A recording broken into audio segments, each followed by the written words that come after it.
Demonstration. Giving the people that we're teaching a clear demonstration is of the utmost value. Now, you can do this silently first, and then you can do it with an explanation later, and that's a common method of doing it. But there are a few things that we need to consider when we're doing a demonstration to make sure that the learner is going to pick this up the best way. And you'll see there's a lot of parallels between this and between fault spotting when we come to the fault spotting part later, which is observation. So this is going to have a lot of parallels between the two. So let's cover first distance. Now, distance of the demonstration from the person that you're going to be demonstrating to, it depends on what you're trying to convey to the person. Let me give you that example again that I gave before. If I'm trying to explain to you that your thumb should be outside of your hand when you make a fist, it works better if I'm slightly closer to you. However, if I was trying to demonstrate, for example, the rhythm of a run as someone is running over, say, 30 meters or something like that, it would be inappropriate to be too close because you wouldn't see it, so you'd need to move back. So what I would say about the distance is you need to experiment, and it needs to be appropriate. Next thing we turn to are angles, and when I'm facing towards the camera like this, you can see I'm at an angle towards you. Now I'm facing straight on. That's another angle. That is, to me, I would call that 0. I'm there. Whereas if I turn this way to you, this is going to be at 90 degrees to you. The best way that I can explain this, and the coaching literature does disagree on this slightly. Whatever the coaching literature does say, I have a method which is going to help you no matter what you're doing. But let's say, for example, we use this as our back line of the room or the area in which we're teaching. Here is our center line, and I referred to this as 0 degrees there. And this, of course, here would be 90 degrees, represented by the little square there, the rectangle. That represents that is 90 degrees. By the way, I don't mean this to be a mathematics lesson. This is simply this is the simplest way that I can explain these different angles. Okay, so from here, if I have an angle, let me take this out. If I have an angle here of about 90 degrees there, this is kind of just, it's me drawing and it's a bit of a guess. So we've got 90 degrees across here, which means that these are each 45 degrees there, like that. Now, much of the coaching literature is going to suggest to you that that is your optimum coaching angle. Now, what do I mean by the optimum coaching angle? That means that if someone is in this angle here, they're going to see a demonstration that their brain is going to be able to translate into something meaningful. Let me say, for example, if I'm doing a punch towards you and I want you to see it towards you like this, and I do a punch like that, you can see that straight on. Now, if, however, you were stood at this angle here, like that, you wouldn't see it straight on, you'd see it at about 45 degrees, and you would punch like this. Now, how does that translate? Okay, really straightforward. That sometimes translates that if someone is not in the best place to observe, that what they will do quite often is, because instead of seeing this, they saw this. They may well indeed punch across like this, because this is what their visual perception due to their position is. Now, I know that a lot of the coaching literature does suggest an observation angle, of 45 degrees. But from experience, I've found that 60 degrees seems to be the better angle. So I'm going to redraw this now. One thing it's not going to take the geniuses amongst you to figure out is that I am not very artistic. I'm not particularly good at drawing things. I'm very much a scientific person, very much a science brain. And this genuinely is as good as I can actually draw. I'll make no apologies for this because you're not here for a drawing masterclass. This is just a representation, so you understand. But the principles are the same. Now, these people outside of here would not be seeing a great demonstration. These people in here are going to see a good demonstration. Now, sometimes people think, well, okay, that's great, but what about all of these other people here, like this? Let's say if you were teaching a group of students, what would you do? This is relatively straightforward. You have two things that you can do. Number one is you go back like this. And then, as you go back, this line will increase to have more people inside of it, like this. Okay? So if you go backwards to demonstrate, more people can see you within that angle because you've gone back.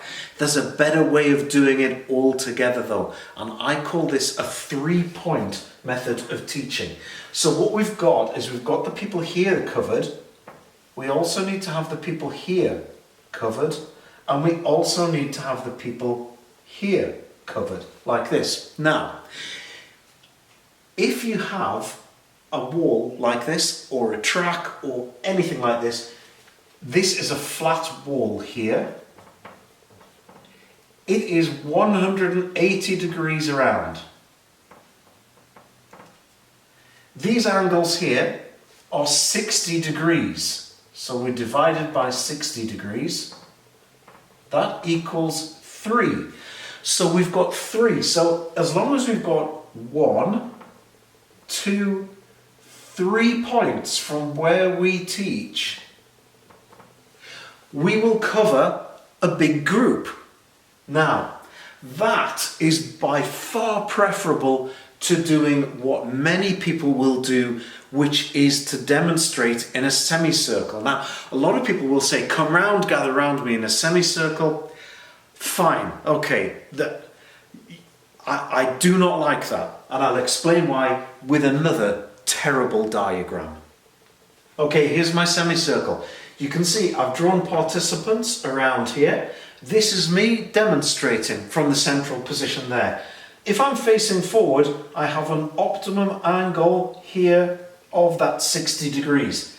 These people outside of here may be seeing something from as far away as 90 degrees. So they could be really, really way off. Again, there's another way of doing this. You could turn and rotate your position so that you incorporate them here and incorporate them here, and that is always preferable.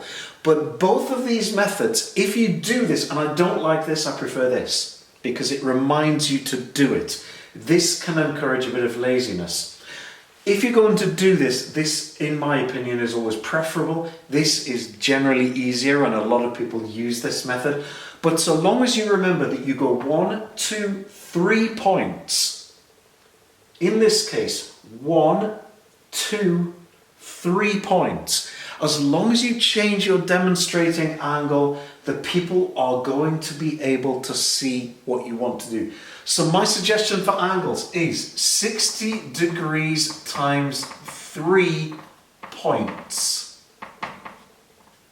Points of demonstration, that's what I mean by that. So 60 degrees times 3 points. In the worked examples section, which you'll find below this, you'll see examples of me teaching to a group, and what you'll see is both the perspective of me teaching and the perspective of the participants, so that you can see what they would see if they were doing that. And again, I will use the example of teaching a punch because it's a very, very straightforward example for me to be able to do that from.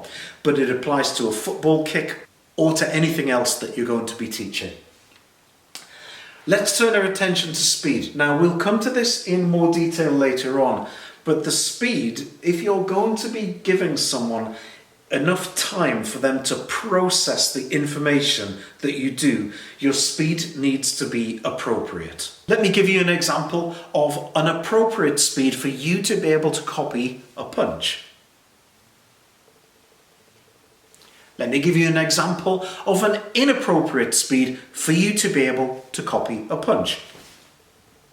It happens too quickly for the brain to be able to process it. And what happens is essentially that you've got an input from your eyes. This then goes to the brain and it goes through an M3 motor pathway. Not M3 as in the motorway, but it's a motor pathway. And that has a latency period of 0.6 of a second. Now, what's that mean? That's how long it takes you to think about it. That's what it means. If my demo is quicker than 0.6 of a second, you have virtually no chance of copying it. If, however, my demonstration takes longer than 0.6 of a second, you have every chance of copying it. Now, I've got nothing wrong with people saying, watch this firstly at normal speed. Now, here's how we do it slowly. And doing it much more slowly. That, I think, is much more preferable. Once we've done that, and once we've done the silent demo and then the talking demonstration, so that we've got two forms of feedback in that, then we can actually start to consider a couple of more things. Okay, so when we are doing our demos, it's a good idea firstly to do a silent demo and then do a talking demo afterwards. Now, one of the things that I should point out is that when you do a demonstration to somebody, quite often visual feedback is going to supersede all other forms of feedback because it's a demonstration. Let me give you an example of this. So do be careful of doing this. I tell someone, I want you to throw a jab, and I want you to make sure that your palm faces down when the contact lands, like this. This is how a jab should land. But then what I do is I say, make sure that your palm faces down. And I do this, and my palm is clearly facing sideways. Now, what's far more likely to happen in this scenario is that you will do what I do, not what I say. So it's really important to make sure that if you are doing a demonstration, that you can do it perfectly. Now, this can be really, really difficult. Let's say, for example, one of the sports I coach is pole vault. It's very, very difficult to do a perfect demonstration of pole vault. It's just very, very difficult to do. Certainly when I was younger, I could do it. Nowadays, I must admit, I find it much harder, but I can still do a demonstration that's good enough. But there's a way around it.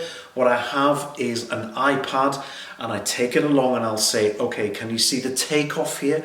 Can you see the position of the takeoff there? Have a look on this iPad. Here's the position. Then I can freeze frame it. I can play it at full speed, and I can show them that on an iPad or a laptop or, well, even a phone. A phone's not ideal, but I can even show them it on a phone as well. And I can let them see an example of what the thing should look like.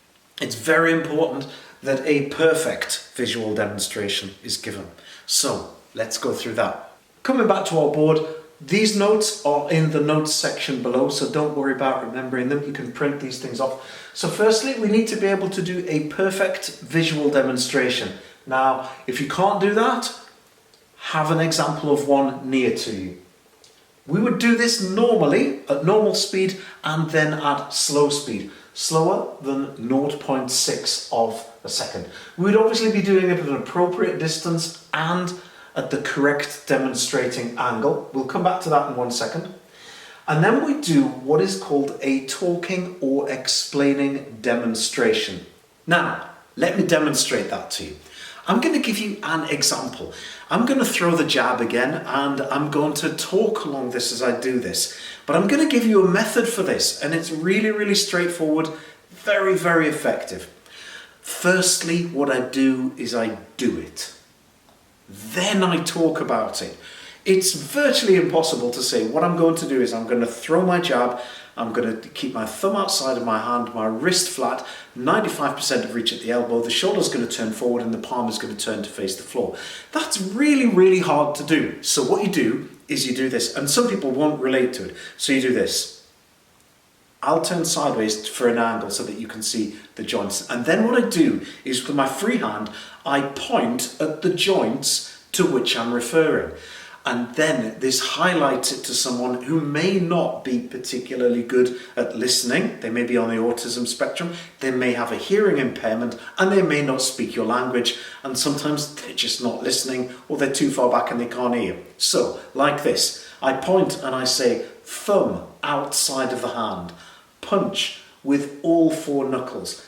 Wrist is flat and I turn sideways to demonstrate that because this is an appropriate angle to do that.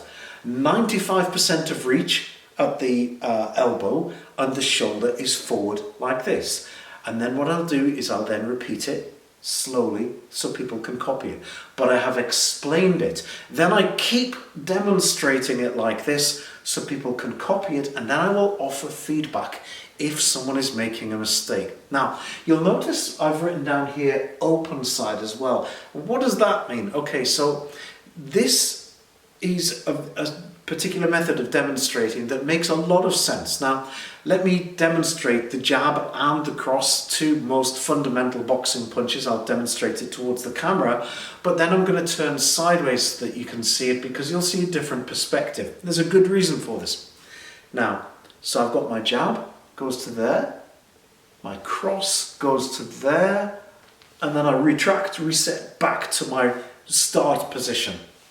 It's very important, and I'll mention this later on in the course, no doubt. If you have a good start position, you have a very good chance of getting to a good finish position. If you have a poor start position, you have virtually no chance of getting to a good finish position. So take the time to set up right. Don't rush it. If I'm getting ready and I'm rushing it, no, the first time I learn it, take your time. Get a good stance. Get in the right position. 1, 2, reset. If I was swinging a baseball, the baseball bat, the last thing I'd want to do is to get there and be rushed and doing this. I would get into position, I would take my time, I would get my grip, and I wouldn't even look up until I was ready. Make them wait. Make them wait. You are the one that can take the time. So take that time. So the open side, okay? Very straightforward to explain this. Open side. Closed side. I'm demonstrating a punch like this, and I want to demonstrate the rotation of the punch, and I do this. 1, 2, reset. You can see more of the demonstration from the open side than if I do it like this. 1, 2, reset. So there's a difference. So it's worth remembering that you do your demonstration from the open side towards the people that you're teaching. Now, there is a time, and I'm going to explain this later, where we have to break this rule, and there's a very good reason. I'll explain it in detail when we get there, but sometimes rules have to be bent. But these are your things that you need to really consider when you're thinking about demonstrating perfectly.